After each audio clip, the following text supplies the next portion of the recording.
Let's do it. All right, sounds good.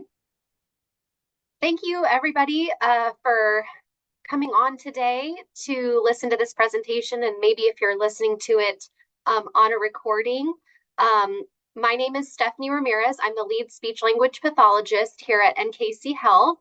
I've been with NKC Health since about 2017, and I was a student here even before that. So I'm very excited to be presenting today. I am a University of Oregon alumni, so go Ducks. And one of the things that I have noticed over my 15 plus years as a speech pathologist is the impact of sleep on brains. So speech therapy, we work on everything from the neck up. So that's speech, language, swallowing, but also everything with the brain. So I've been very happy to be able to present some of my information because I think this is not only good for my patients, but also for the general community. So today we're going to be talking about sleep, and hopefully you'll be able to leave with some practical tips and ways that you can help make your sleep more quality at home. So one of the things that I always talk to my patients about are the pillars of brain health. So these are things that are going to keep your brain happy and healthy. Things like exercise, nutrition, socializing, taking care of your mental wellness, also cognitive wellness and mental stimulation. And then finally, the last one, which we're going to really dive into today, is sleep. So sleep is very important to our brain for a lot of different reasons. And we're going to start out today talking about what those are. And why that's important is because sleep disorders are highly prevalent in the US. We know they affect an estimated 50 to 70 million adults. So the most common condition that you might hear about is insomnia. We also have a lot of people with sleep apnea, restless leg syndrome, and research has found that we spend 1/3 of our lives either asleep or attempting to sleep. So that means if you live to age 76, you'll likely spend about 25 years of your life sleeping. So when we don't sleep well enough, we function poorly. And we know that poor sleep can impact us physically, mentally. It can lead to increased issues like risks of accidents, heart disease, and depression. And we're going to go into that a little bit more. But what really happens when we sleep? So sleep is actually a lot more of an active process than you might realize. It's not just a period of inactivity for the brain. It's actually a time of activity that's essential for maintaining our brain health, going back to those pillars of brain health. It helps with cognitive function, emotional well-being, and during sleep, our core body temperature drops, our heart rate, our breathing, and metabolism slow. So our body kind of slows down, but in the brain, we have a lot of different things going on. So we have metabolic waste removal, which we're going to look at here in just a minute. We are consolidating memories, we're regulating emotions, we're reorganizing and strengthening neural connections. And there's also hormone regulation happening. So lots and lots of different things going on. And we're going to talk a little bit about some of the parts of the brain and what they're doing while we sleep. So a little bit of an anatomy lesson, buckle up, but I promise it will be short. So when we look right in the center of the brain, this little blue, around these little blue areas, we have the hypothalamus. That is a peanut-sized structure deep inside the brain, which contains groups of nerves that act as a control center. And that affects our sleep and our wakefulness. So you might have heard of circadian rhythm, and we're going to talk about that, but that is where the circadian rhythm originates. The hypothalamus has clusters of cells that receive information about light exposure from the eyes, and that's what controls our sleep-wake cycle. The brain stem, which is this yellow area, it's made up of structures called the medulla, the pons, and the midbrain, controls the transition between the sleep and wake cycle. So the brain stem plays a critical role in REM sleep, which we're going to talk about later as well. It sends muscles, signals to relax so that we don't act out our dreams. So that's kind of interesting. Moving up a little bit from the brainstem, this little area with the white dot in the middle of the brain, the thalamus, sends and receives information from the senses to the cerebral cortex. And the cerebral cortex is this whole area that is covering the brain, and that has many functions, including interpreting and processing short-term and long-term memories. And during most stages of sleep, it becomes quiet, so you can tune out external stimuli, the external world. But during REM sleep, it actually is very active, sending the cortex images, sounds, and other sensations that fill our dreams. Looking a little bit to the right and down from the thalamus, this little white bump here, the pineal gland, is located within the brain's two hemispheres, and it receives signals from the hypothalamus that increases the production of the hormone melatonin, which helps you sleep once the light goes down. We also have the basal forebrain over to the left, near the front and the bottom of the brain, that promotes sleep and wakefulness, while part of the midbrain acts as a system to help us stay alert during the day. Releases of chemicals called adenosine from cells help make you feel sleepy. And then finally, the amygdala, which is this little blue dot in the middle here, is an almond-shaped structure involved in processing emotions, which becomes increasingly active during REM sleep. So you can see that a lot of the brain is active or stimulated during sleep, kind of consolidating information. And there's also a whole nother system called the glymphatic system. And in this system, we have cerebrospinal fluid that acts as a cleansing system for the brain. And this system washes away products, toxins from the day. It's crucial for maintaining brain health. And when we are thinking about conditions like Alzheimer's disease, where we have that buildup of plaques and tangles, this system helps prevent that buildup of harmful substances. So it's kind of like washing your brain each night. So I'm just going to play the video really fast, and you'll see kind of that process on the brain scan. So you can see the fluid moves around in the brain, and it's just kind of washing out some of those toxins from the day and getting the brain ready for a new day of learning. Kind of cool.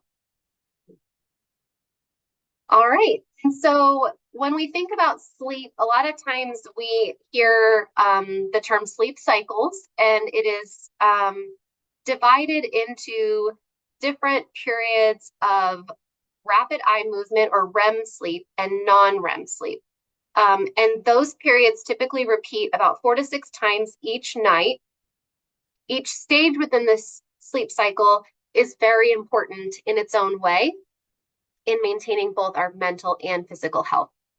So when we're thinking about non-REM, non-rapid eye movement sleep, those are the first 3 stages, where we have light sleep, what we might call deeper sleep or medium sleep, and then finally deep sleep. So in the stage 1, that's where we're transitioning from wakefulness to sleep. It usually lasts about 1 to 5 minutes, and the brain activity from wakefulness slows down. In stage 2, the body temperature and heart rate drop. The brain activity continues to decrease as we start to consolidate those memories. So we're kind of pulling them all in, and those different parts of the brain that I just talked about are working on getting those ingrained in our memory. In deep sleep, we have physical restoration, tissue repair, strengthening of the immune system. So the whole body is kind of getting that restoration. And then finally, we move into the REM, or rapid eye movement sleep. That is where we have dreaming, and that's when the brain activity actually increases and kind of mirrors wakefulness. So again, all of those are very important stages, and we go through them about 4 to 6 times a night. With sleep, you also may have heard the term circadian rhythm. That is the body's natural 24-hour cycle that regulates your sleep and wake patterns and other biological functions like those hormones and things like that.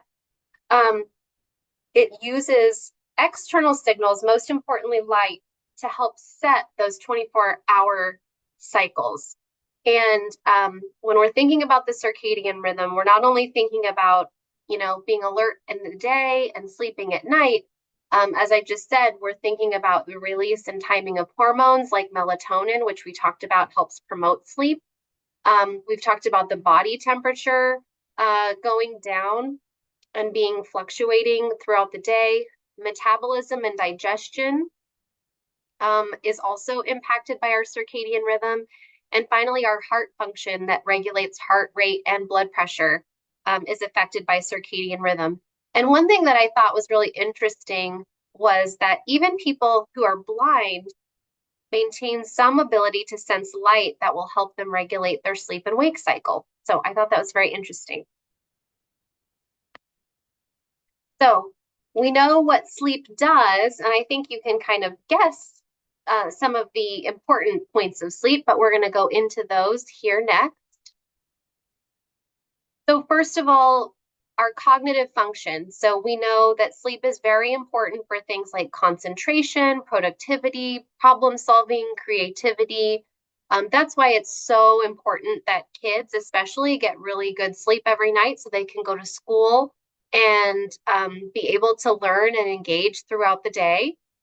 I'm sure everyone's had a bad night's sleep every once in a while, and you can understand that feeling of just kind of brain fog that can accompany a poor night's sleep. So very important for productivity, concentration. As I mentioned with the circadian rhythm, our cardiovascular health or our heart health is also impacted by our sleep. So actually having good sleep can lower your risk of heart disease. It can help with blood pressure regulation. People who have shorter sleep durations is actually a predictor of weight gain, which can be detrimental to our cardiovascular health. We also know sleep deprivation increases risk for conditions like hypertension, diabetes, obesity, heart attack, and stroke. So it doesn't cause those things to happen, but it definitely increases the risk. This is a big one. So when we think about social and emotional intelligence, I mentioned the parts of the brain that are responsible for emotions being very active while we're sleeping. We know that sleep is very important for regulating our emotions. It helps the brain balance kind of those emotional responses and prevent overreactions to negative experiences.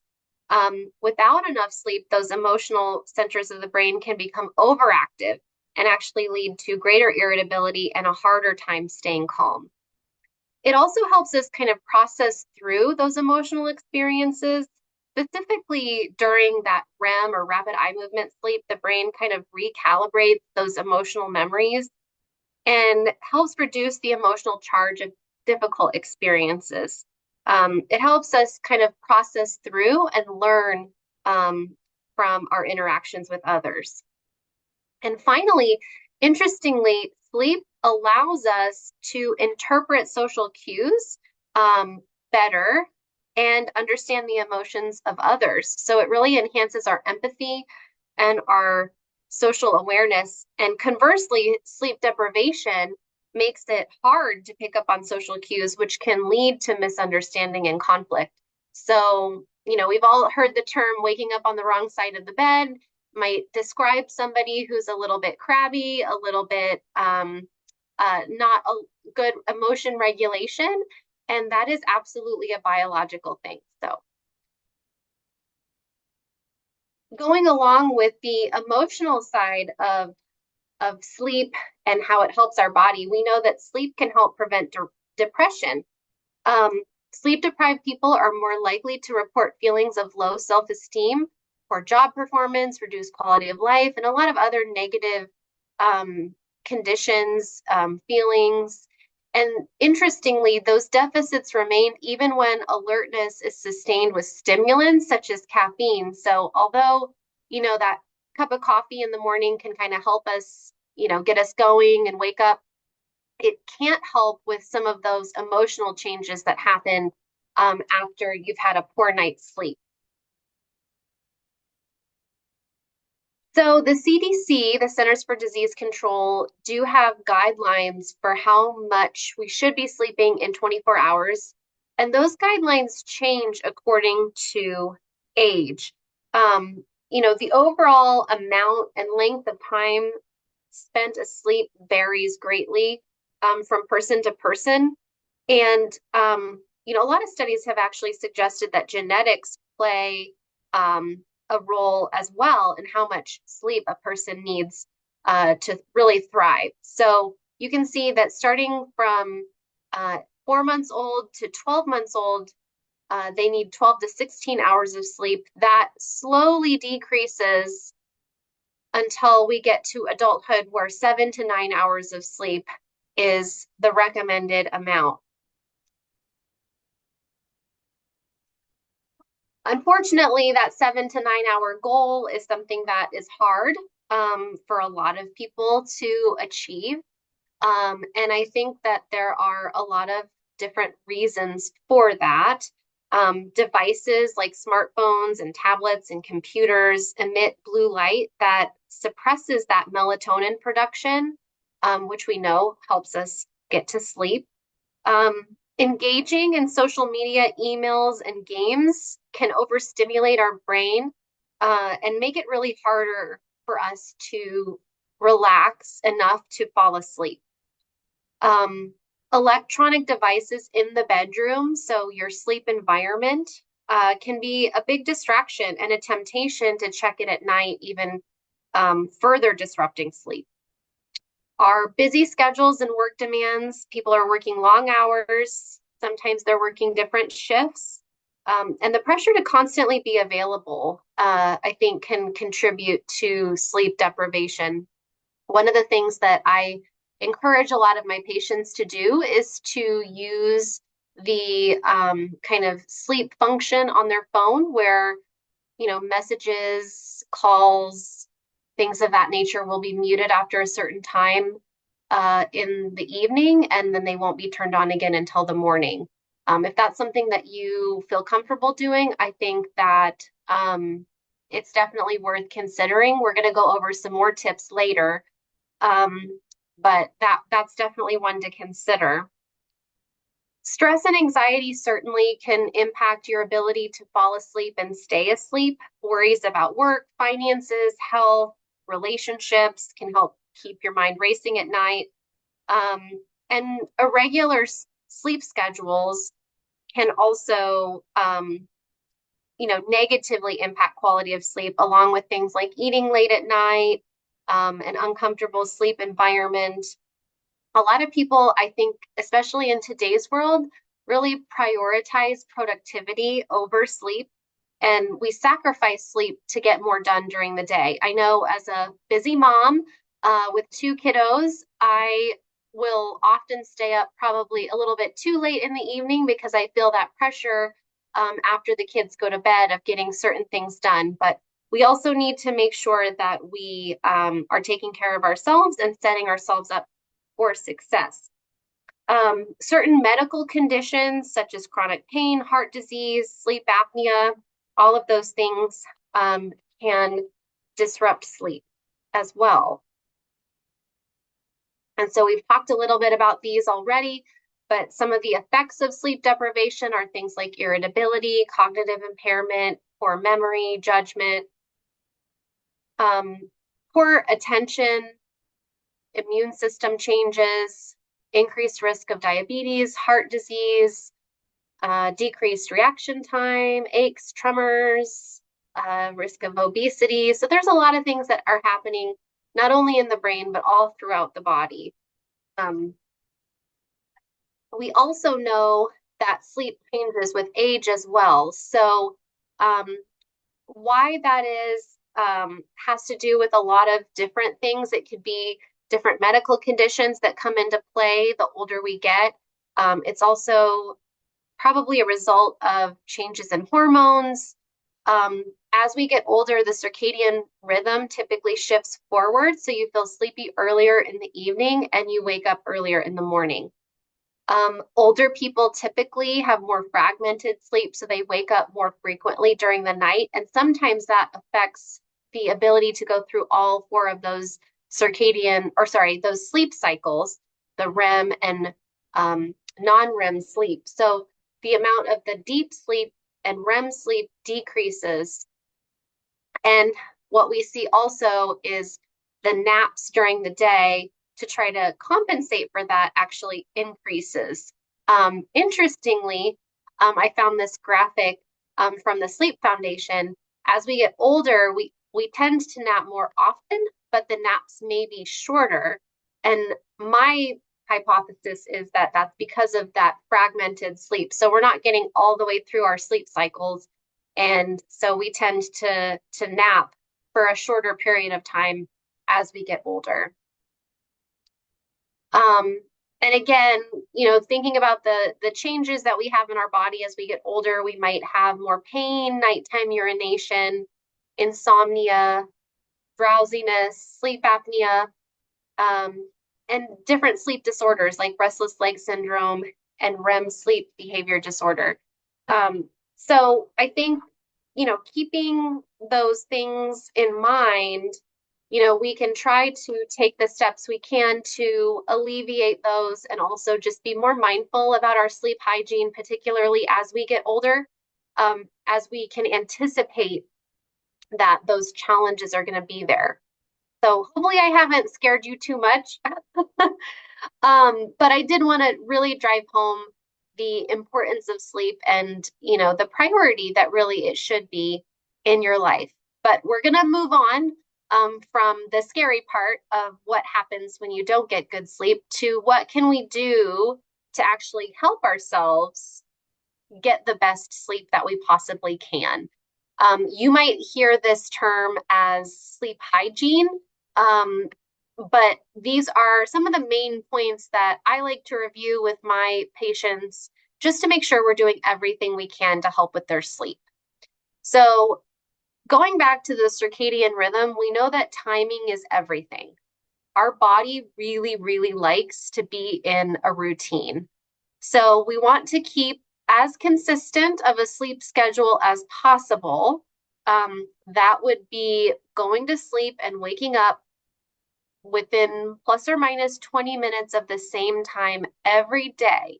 And that includes weekends. So if you have to get up at 6 o'clock for work, then on the weekends, you probably shouldn't be getting up any later than 6:20, 6:30, which is kind of a bummer. But it really will help your body kind of get into that sleep schedule. We want to set a bedtime that's early enough for you to get at least 7 hours of sleep. And going back to my tip from earlier, where you can set your phone to kind of have that sleep setting on there, it also can remind you when it's time to go to sleep, which is really nice. At least on the iPhone, I know they do have like a sleep reminder where it's like, oh, it's 9:30 to get the most sleep that you need. You should probably be heading to bed. If your phone doesn't have that, I think just simply setting an alarm to remind you that it's time to go to sleep is helpful. Also, this can be really good for kids too. I know for my kids, I would set an alarm when I knew it was time for us to go upstairs to start getting ready for bed. And the kids are much more likely to listen to that and go upstairs than if I just kind of spring it on them and tell them, oh, it's time to go upstairs. So it kind of helps with those transitions as well. We talked about the impacts of blue light on our eyes, the stimulation of the device on our brain. Turning off electronic devices at least 30 minutes, maybe even considering an hour before bedtime would be a great idea to just help quiet your mind a little bit and get you ready for sleep. The next thing we want to do is train our body. So again, as we get more into this routine, your body will start to feel sleepy around the same time. Um, what we don't want is to go into bed and be awake. So we want our body to associate being in bed with going to sleep. So we want a nice, relaxing bedtime routine, things that are going to wind you down, kind of cue your body that sleep is coming. And then as we get into bed, we're not reading or watching the TV or turning anything on because then our bodies are getting used to being awake in bed. We're trying to go to bed when we're sleepy. And if you don't fall asleep after 20 minutes, what they recommend is that you get out of bed, go sit in a chair in a quiet, dark room, kind of allow your mind to do its mind racing. And then when you start to feel sleepy again, go back to bed. Again, it's all about training your body that bed is for sleep, and that's what we are going to reserve it for. Setting your environment up for success is also a really good thing to do. We want your bedroom to be quiet, relaxing, a comfortable, cool temperature. This time of year, you might consider something like a humidifier if it gets really dry, or a space heater if you get really cold. I have a lot of patients who tell me about, kind of being clock watchers in the night and just watching those numbers tick by or those hands go around. And if you find that you're doing that as well, try to hide the clock so that you can't see it. That helps quite a bit. Also, if you have lights, from electronics, if you can cover those. If you have lights from outside, using some, dark curtains to kind of prevent that from coming in and keeping you awake. One thing I don't know if I included on this presentation, but I just had a conversation with somebody about it earlier, is also when thinking about pets, some of us wind up getting woken up by animals at night. So if that is a problem that you have, consider potentially keeping them out of the bedroom, or having them, if it's a dog, having them sleep in a crate, or if it's a cat, just kind of like closing the bedroom door if you can. I know that that's sometimes easier said than done, but again, kind of creating healthy habits, healthy routines. Maybe you can do that with your fur family as well. Physical activity is very, very good for us, and it's very good for our sleep as well. This is one of our pillars of brain health. But we know that exercising in the morning, particularly when you have exposure to daylight, really can help set your circadian rhythm for the day.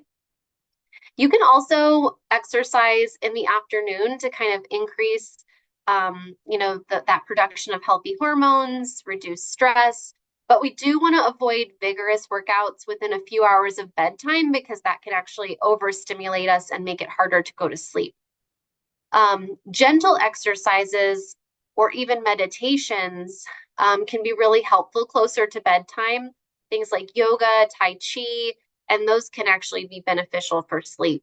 So maybe do your walks in the morning, kind of waking up for the day, and then yoga at night to kind of wind everything down.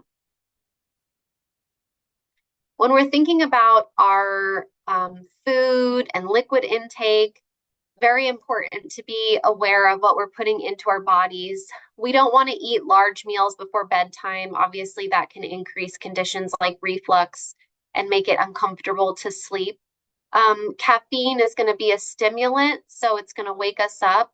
For my patients, I typically tell them anytime after 2 or 3 in the afternoon, we should probably avoid caffeine, just to try to minimize the impact that it has on our sleep.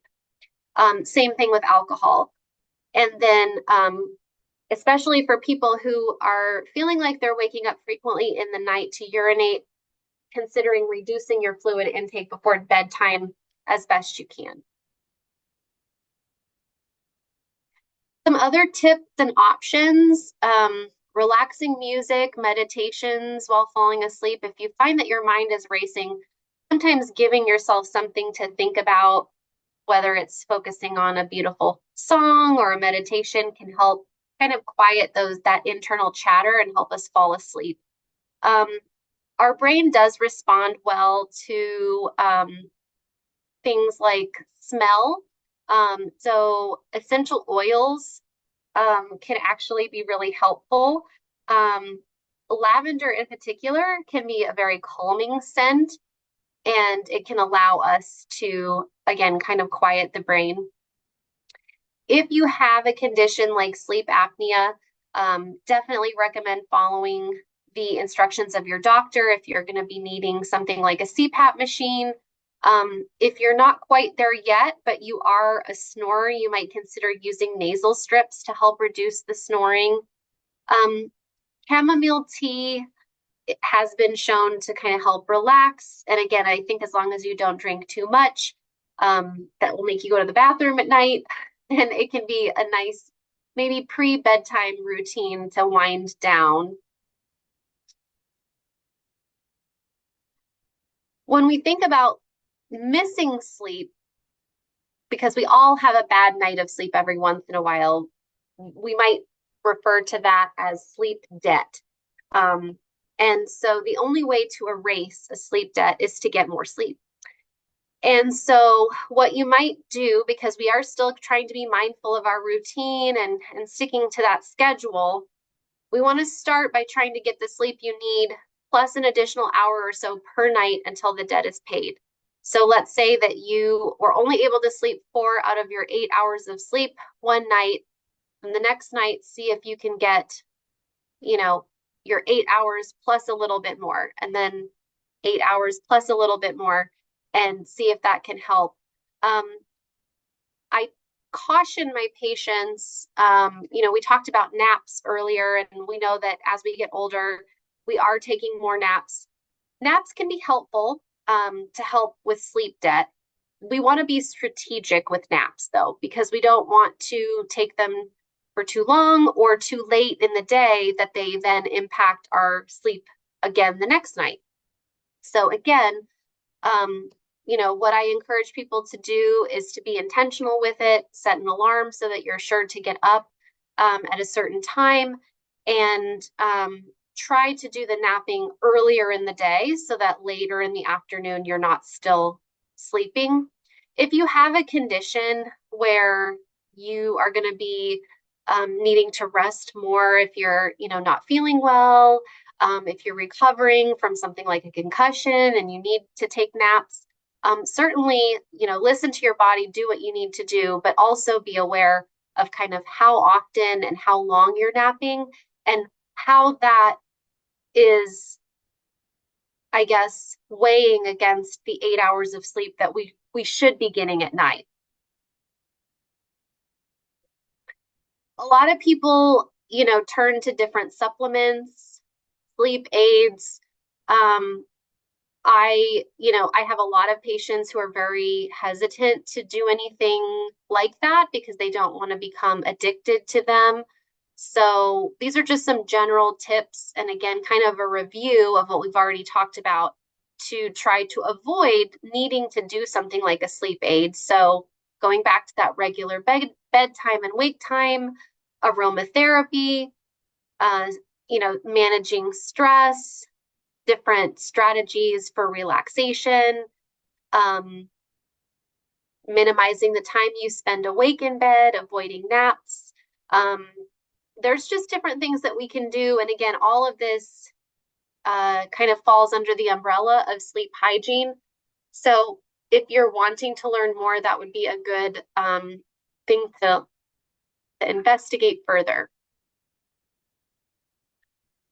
Sometimes we can do all the right things. We can follow all the sleep hygiene techniques we have at our disposal, and we still have trouble. So again, we know that sleep is very important. We all have a bad night's sleep every once in a while, but if it becomes an ongoing thing and you're noticing more negative symptoms and you're practicing your good sleep hygiene, but you're not seeing any improvement, I highly recommend talking to your doctor and kind of getting to the bottom of it. Don't ignore it, because there could be another underlying issue say maybe sleep apnea that needs to be diagnosed, that you need to really pay attention to those things. And again, not let your brain go too long without getting that, um, period of time at night where it's really able to do all of those important functions that it does. I wanted to give you some resources. If you are looking at more information on sleep, the American Academy of Sleep Medicine is a great resource, as well as the National Sleep Foundation.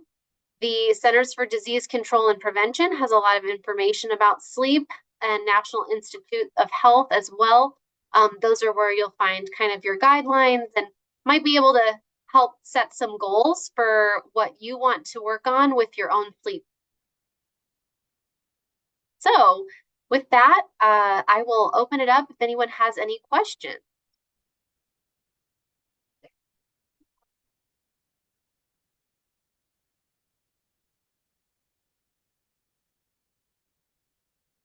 Good stuff, Stephanie. I didn't sleep well last night. And you feel it, don't you? I do. There's so many things that contribute, and a lot of the things you said, I'm guilty of. Mm-hmm.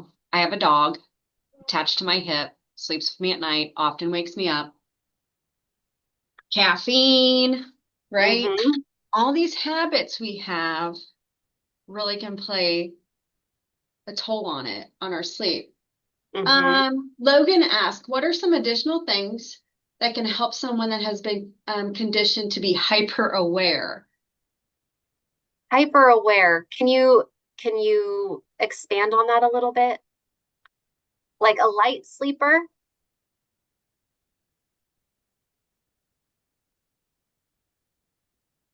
Yeah, I think of that almost being like, or maybe a warrior. A worrier? I don't know. He's typing. Type, type, type. Type. I can start with the worrier, because I would probably put myself in that class of people, especially since having kids.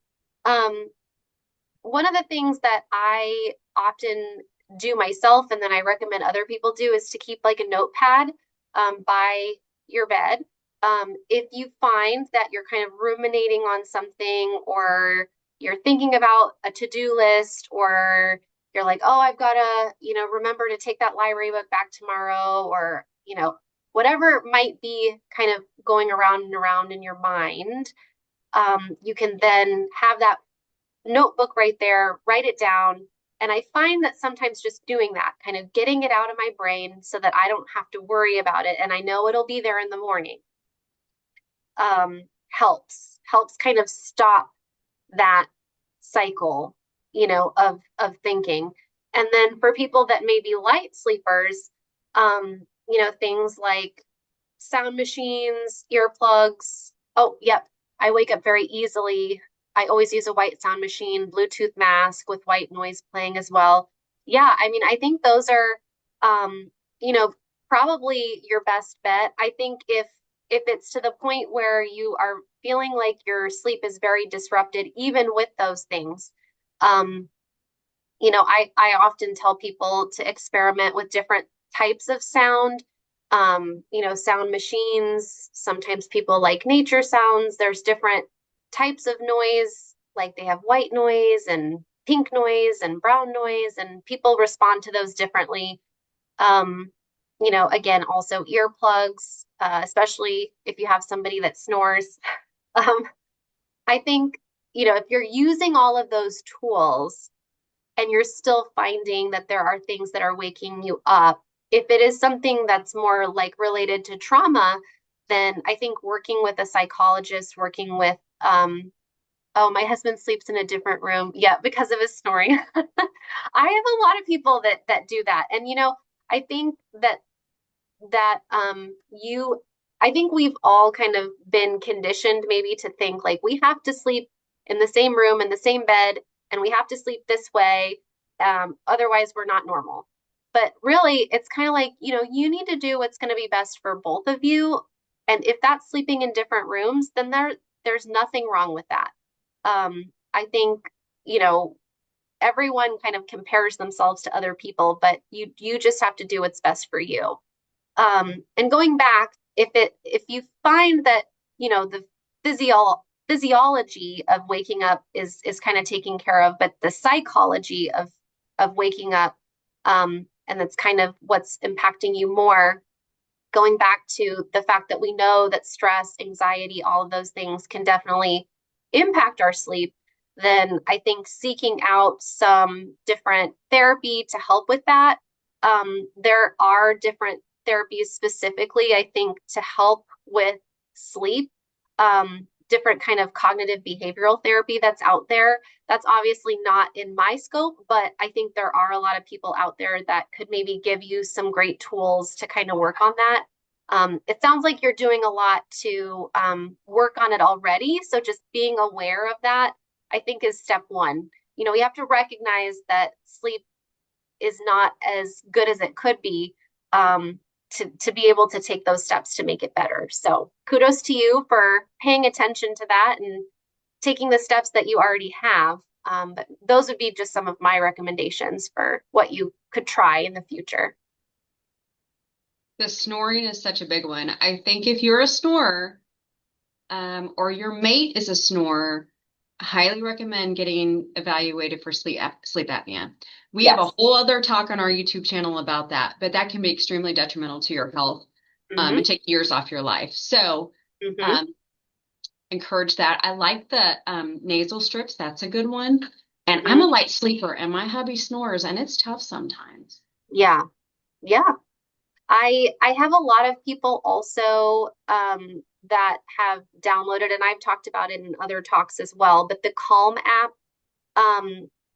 And I know there's a lot of different apps out there, that have different sleep tools, different like meditations and sleep sounds and things like that. What I liked about the Calm app is they even have stuff for kids. So, you can choose a voice, you know, maybe it's an actor that you really like who has a very soothing, calm voice. I know, when my daughter was younger and she was having some trouble, there was a Peppa Pig one where Daddy Pig read you a story, and they're just called sleep stories. And they are meant to be kind of boring. Um, and they just kind of lull you into sleep. And again, it's kind of getting your mind off of the things that might be bothering you, and thinking about something else. Boring history, go to sleep on YouTube channel. Oh, I love that. Yes, I think as long as it's not something that you'll like really get excited about or involved in. So yeah, boring history, love that. But yeah, I think that one that my daughter listened to was Daddy Pig from Peppa Pig. And he was talking about making cement. And he just like talked about that in his like very deep baritone voice, and Yeah. it was very soothing and calm, and she would just like conk Punk out. out. Yeah. And I had another patient who had Matthew McConaughey, in his very calm, kind of breathy voice, read her a bedtime story He does have a good every voice. night. Yeah, so it can be very helpful. And there's so many apps and tools out there nowadays that I think that's great. And I am definitely gonna have to check out Boring History. I love that. Yeah, I'm not a big history buff, so that probably would definitely work on me. Yes. We had a Q&A. As I've gotten older, I tend to sleep 6 hours on average per night, but I do not off during the day. Is this normal? I would say yes. Kind of based on research, we know that you're going to have less sleep at night. You're going to go to sleep earlier, wake up earlier, maybe have more disrupted sleep, but then you're going to nap more throughout the day. I think that it's normal. However, I think if you try some of these sleep hygiene techniques, you might find that that improves. And you're getting closer to that 7 hours at night, which would be probably ideal. 7 to 9 is kind of the guideline. But again, when we think about the sleep debt, if you're able to kind of catch up with the napping, during the day, then I think that's better than nothing. Ideally, though, you can try to maybe lengthen that time a little bit at night by taking a few steps. And again, this also goes back to the first question about being like a very light sleeper and feeling like you're waking up a lot. I think anytime that you feel like your sleep is not ideal, you can try some of these things, but I would just highly recommend talking to your doctor about it because they may have other things that they would recommend for you. And that is going to be highly individualized. So it's not something that I can really like, make a broad suggestion for, but definitely a conversation worth having. And definitely if it's become an issue where you're nodding off while driving, Oh, at, absolutely. at work and you're unable to, it's really affecting your daily life, highly encourage you to go see your Mhm. physician and possibly Yes. be tested Yeah, first. absolutely. So I keep going back to that, but it's so common It nowadays. is. It's very common. And, even in kids, they can have sleep apnea Yes. too. So just kind of being aware because it can start very young and just, you know, based on your anatomy, you may be more predisposed than others. Well, and it's very treatable as well. And I know that people once they've fought symptoms for years and then they've gotten treatment 180, Hmm. Yeah. 180. And I think also the, and this is probably covered in the other talk with sleep apnea, but I think the stereotype of having these giant devices on your face and being very suffocating, that's changing. I mean, they're coming out with some really, really cool, non-invasive type of treatments that are you could easily incorporate those into your nighttime routine without it being, a hindrance. So. Any other questions, comments? Anybody else got some sleep techniques they want to share that really work for them? Go for it. If you have registered for this presentation, which those of you on right now, you're going to get an email, and we're going to link this recorded YouTube video, and then we'll give some other resources in there too. And please feel free to check out our YouTube channel. Tons of content up there. A lot of Stephanie talks. She's a regular around here, not just on sleep, but a lot of brain. She's our brain girl. Yes. A lot of brain content. So go check it out. Also go to our website, nkchealth.org/class. We have a lot of upcoming events, health screenings, education offerings. Good one coming up about healthy eating, intuitive eating around the holidays. I am definitely an overeater around the holidays, like probably most of us are. Mhm. So good stuff out there. Stephanie, thank you so much for sharing your knowledge. Of course. Thank you. And I hope you guys enjoyed this, and please come see us next time. Okay? Bye. Bye.